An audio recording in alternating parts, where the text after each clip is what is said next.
Dag sê, my naam is Hendrik Fourie. In vandag se episode van wat die Bybel sê, gaan ons gesels oor 'n tema wat redelik kontroversieel is onder Christene met tye. Die tema is die wegraping. In Engels staan dit bekend as the rapture. Laat ek sommer net uit die staanspoor verduidelik waaroor dit gaan. As jy nie weet nie of jy het al die tema gehoor of die woord gehoor, maar jy is nie doodseker wat dit is of waaroor dit gaan nie.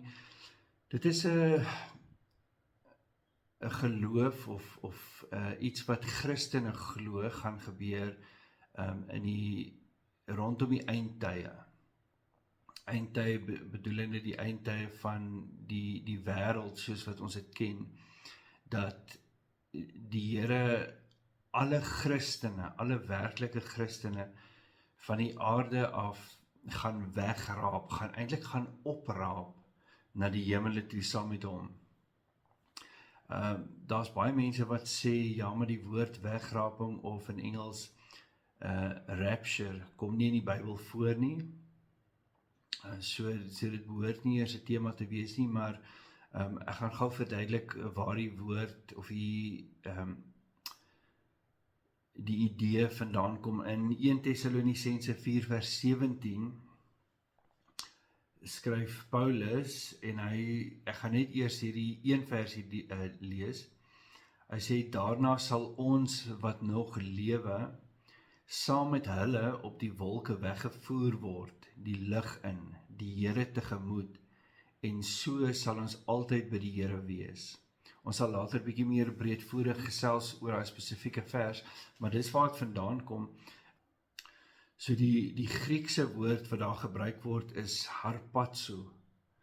En dit beteken om te vat of weg te raap of op te raap. En dis waar die idee of die woord vandaan kom, is die wegraping. Daar is ook ander terme wat nie in die Bybel voorkom nie, wat ons gebruik. Byvoorbeeld die idee of die term drie-enige God kom ook nie in die Bybel voor nie, maar ons gebruik dit en ons verstaan dit. So die woord wegraping is net om 'n konsep of 'n idee te verduidelik, en ons gaan vandag kyk na die verskillende verse en gesels oor die wegraping, en ons gaan kyk wat die Bybel sê daaroor. Goed, oudergewoonte sal ons begin in die Ou Testament, en ons sal kyk of daar enige sprake is of idees van die wegraping in die Ou Testament. So interessant genoeg is daar geen verwysing spesifiek na die wegraping in die Ou Testament nie. Daar's wel 2 gevalle van mense wat weggeraap is, of opgeraap is deur die Here in die Ou Testament. En die eerste een was Henog, in Engels staan hy bekend is as Enoch, in geval jy dit in die Engels wil gaan soek. Daar's een skrifgedeelte in Genesis 5 vers 22 tot 24 oor Henog. Henog was die 7de geslag van Adam af. En ek lees daai 2 verse of 3 verse. Henog het na die geboorte van Methuselah nog 300 jaar naby God geleef en het seuns en dogters gehad. Henog se ouderdom was dus 365 jaar. Hy het naby God geleef en toe was hy nie meer daar nie, want God het hom na hom toe weggeneem. En dan wil ek vinnig spring na die Nuwe Testament skrif, daar's 3 skrifte in die Nuwe Testament wat verwys na Henog, en ek gaan net die een lees. Dit is Hebreërs 11 vers 5. Die skrywer van Hebreërs sê, omdat Henog geglo het, is hy weggeneem sonder dat hy gesterf het, en hy was nêrens te vind nie, omdat God hom weggeneem het. Van hom word getuig dat hy, voordat hy weggeneem is, geleef het soos God dit wou. So dis maar net die skrywer van Hebreërs wat maar net weer saamvat wat met Henog gebeur het. Dit is nogals belangrik dat die Nuwe Testament ook verwys na Henog. buite in hierdie twee verse staan daar niks werklik oor Henog nie. Soos ek sê, Henog was die 7de geslag van Adam af. 7 verteenwoordig baie keer die konsep van volmaaktheid, soos die 7de dag wat God die heelal geskep het. Op die 7de dag het God gerus. Dis baie keer verwys dit na volmaaktheid of volbring, om iets te volbring. Dat iets aan die einde of volmaak is. So, die Bybel sê nie dat Henog 'n tipe is van die wegraping nie, maar hy is weggeraap, hy is opgeraap deur God. Die Bybel sê dat hy het nie die dood gesien nie, en hy is direk na God toe. So dis waarskynlik 'n voorbeeld van hoe dit sal gebeur wanneer die wegraping plaasvind.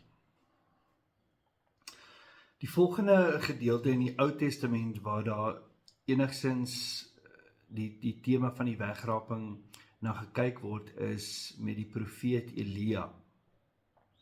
Nou in 2 Konings 2, mens kan eintlik die hele hoofstuk gaan lees, is baie interessant. Maar vers 11 spesifiek sê dit, terwyl hulle gesels verder gegaan het, was daar skielik 'n wa van vuur met perde van vuur wat hulle twee van mekaar geskei het, en Elia is in 'n stormwind op die hemel in. Toe Elisa dit sien, het hy uitgeroep, my vader, u was vir Israel die strydwa met sy ruiters. Hierdie is 'n baie interessante gebeurtenis wat gebeur het. Jy kan nie regtig die hele hoofstuk gaan lees. Elia was die hoofprofeet en Elisa was sy student. En Elia sê toe op 'n stadium vir Elisa, hy moet na Bethel toe gaan, maar Elisa kan maar bly waar hy is, en dis die gedeelte waar Elisa dan sê, nee, ek sal u oral sien volg. Hulle gaan toe Bethel toe, en dieselfde het gebeur, toe sê Elia, hy gaan Jerigo toe, en hy sê toe vir Elisa, hy kan bly in Bethel, maar Elisa sê toe nee, maar hy sal hom volg, en so ook toe hulle na die Jordaanrivier toe gaan.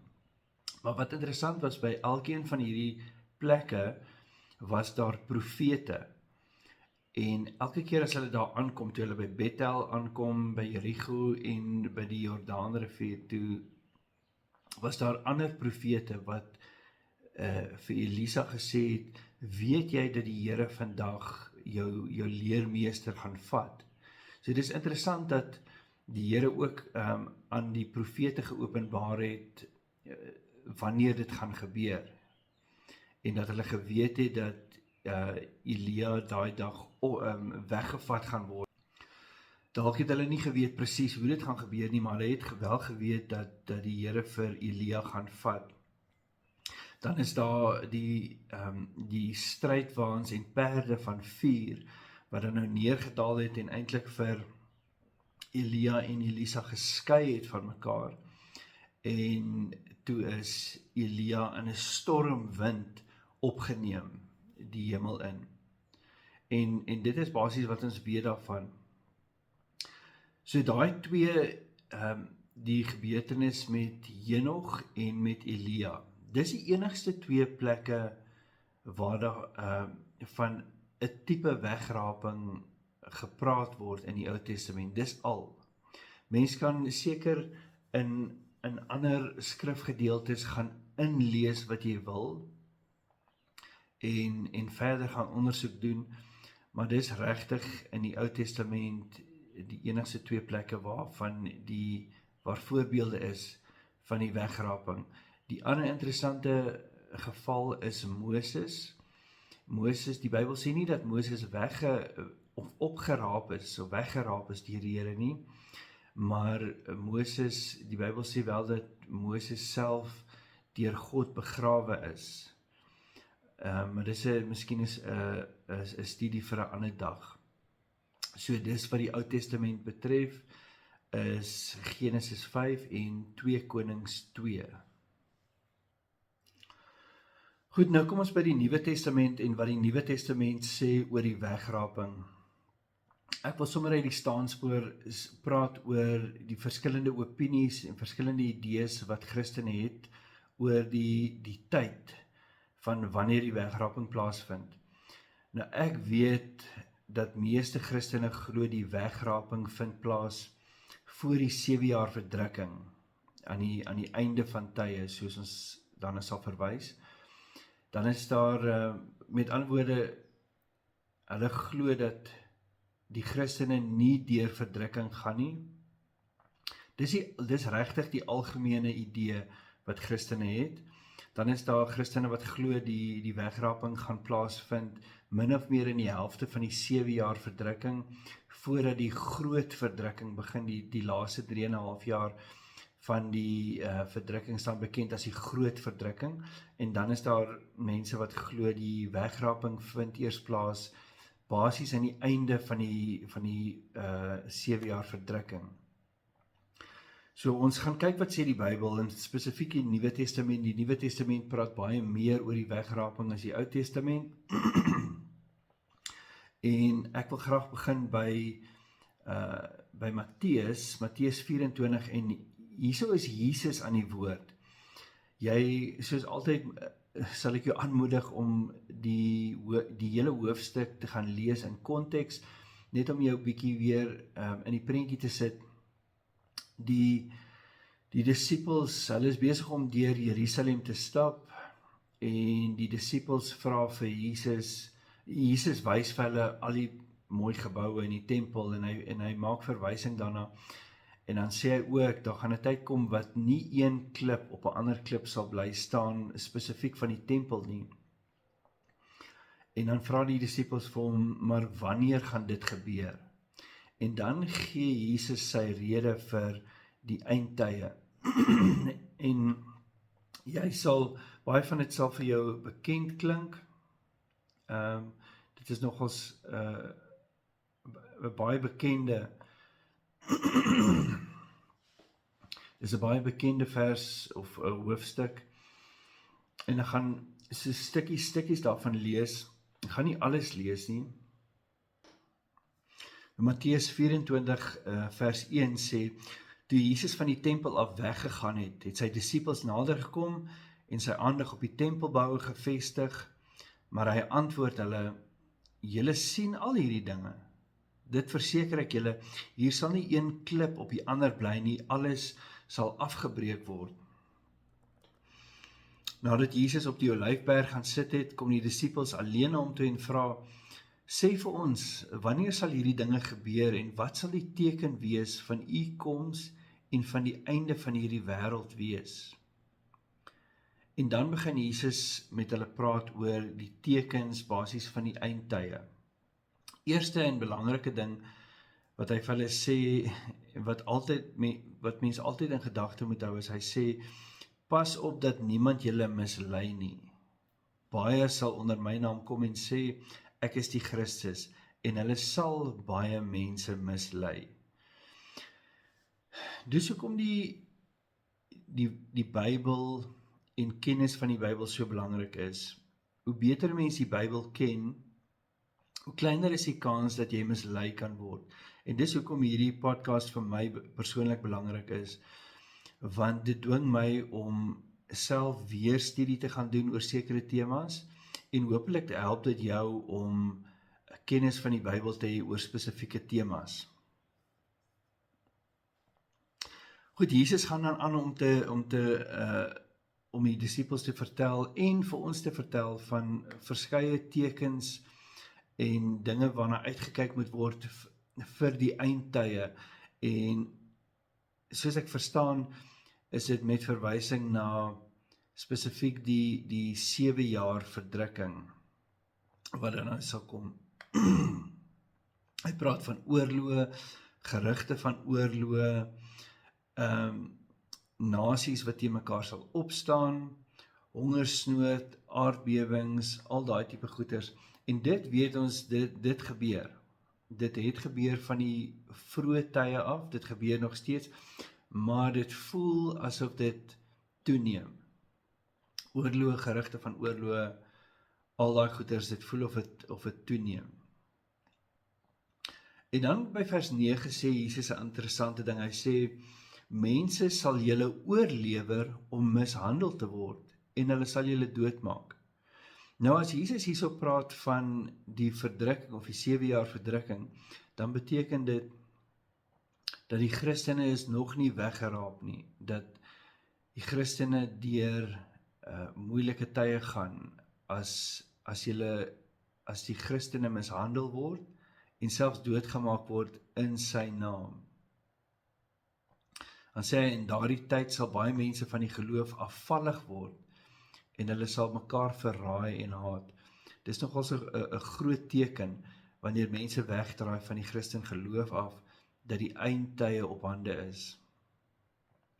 Hy praat van profete wat sal kom, eintlik vals profete, die liefde by baie mense sal verkoel, en die evangelie wat gepreek sal word tot die uiteindes van die aarde, sodat almal die evangelie kan hoor.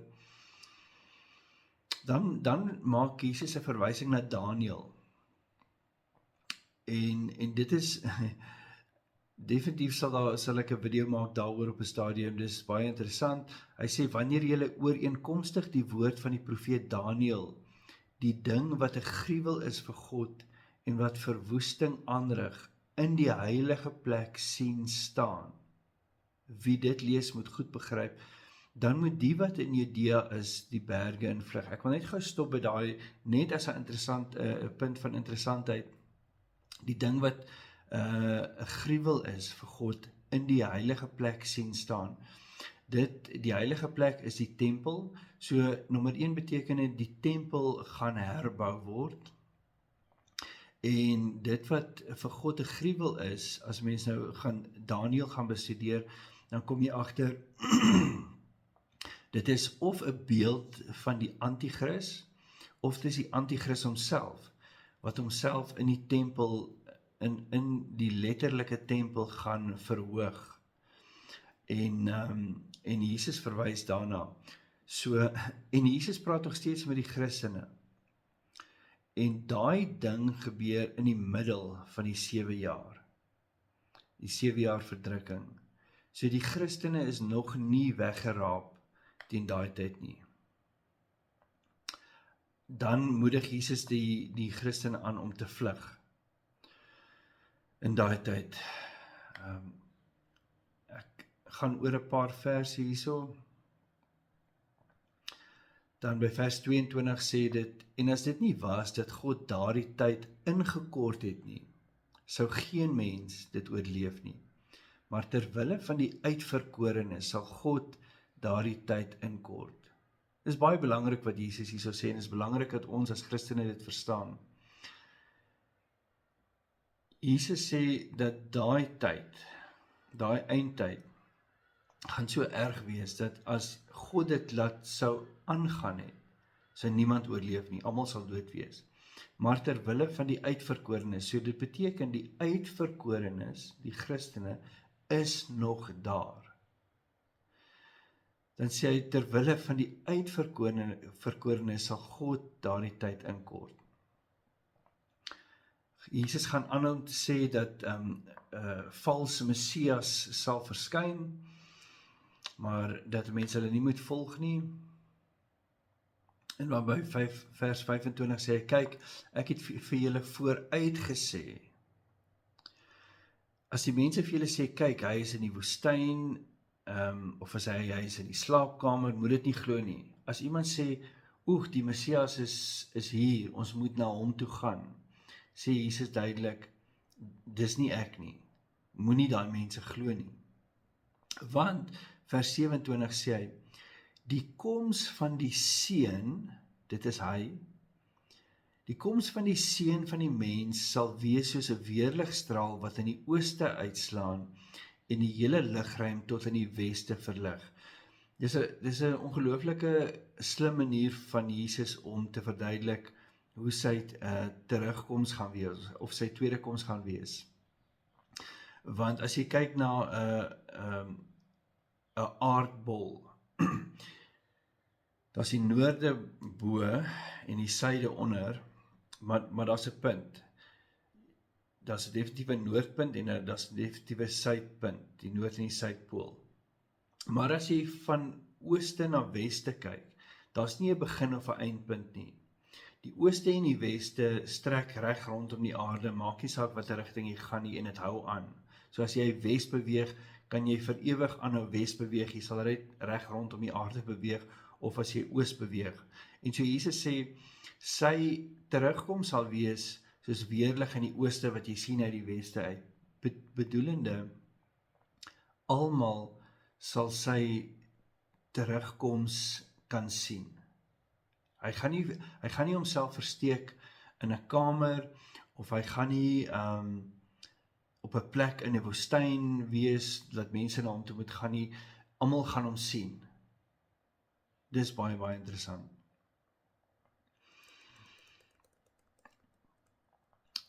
Dan vers 29 praat hy van die sons verduistering, die maan wat nie meer sal skyn nie. En dan by vers 30, en dit is hierby waar ons eintlik wil uitkom, dan sal die teken van die seun van die mens in die hemelruim verskyn. Niemand weet wat die teken van die seun van die mens in die hemelruim is nie. Ons weet nie wat die teken is nie, ons weet wie hy is, en ons sal hom herken, maar Jesus praat hier so spesifiek oor 'n teken van die seun van die mens. As jy gaan kyk in Openbaring, praat dit van die hemelruim wat gaan oopskeer. Dis vir ons moeilik om te verstaan. Ek dink dit het iets met dit te doen. En al die volke van die aarde sal verslae wees. Al die volke sal verslae wees. Met ander woorde, almal gaan hom sien. Hulle sal die seun van die mens op die wolke van die hemel sien kom, met groot krag en majesteit. Dis belangrik om te verstaan dat almal gaan Jesus sien kom, met sy tweede koms. En ek weet daar's Christene wat glo dat die tweede koms van Jesus en die wegraping is twee verskillende gebeurtenisse. Maar kom ons lees wat Jesus sê. Die groot trompet sal weer klink, en ons kom later by 'n vers ook in die Nuwe Testament waar dit praat van die laaste trompet. In Openbaring word ook gepraat van die 7 trompette. Hierso praat Jesus van die groot trompet, Paulus praat van die laaste trompet.